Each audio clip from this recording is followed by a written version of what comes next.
Hello, my name is Ralph Papa from papagallery.com, and today we're learning about acrylic painting. Let's talk about acrylic paint.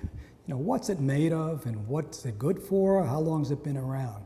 Well, first off, I'm going to tell you, it wasn't until 1955 when acrylic paint was really invented or being used at all. So it's really in our lifetime that we start to see it.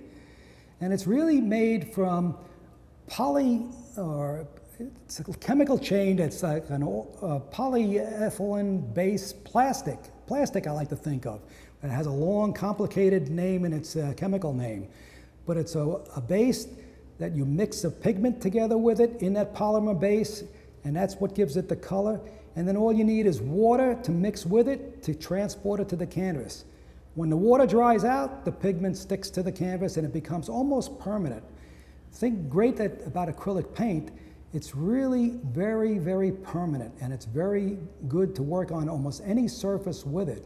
So it's a wonderful material, and again, it's rather new, so we're still learning for its uses today. It's permanent. If you get it on your clothes, you're not going to get it off there unless you get it off right away with some water and take it out.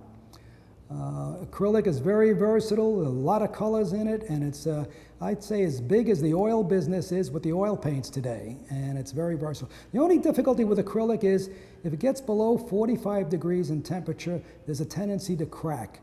So you really don't want to keep your acrylic paintings in the cold or transport them in the cold, because you're taking a chance that it could crack on you at later times. But other than that, it's very versatile, very color fast, and a wonderful material to paint in. It does dry fast, but if you can put in some retardants with it, you can hold the drying for up to several hours on it, and it works very nicely.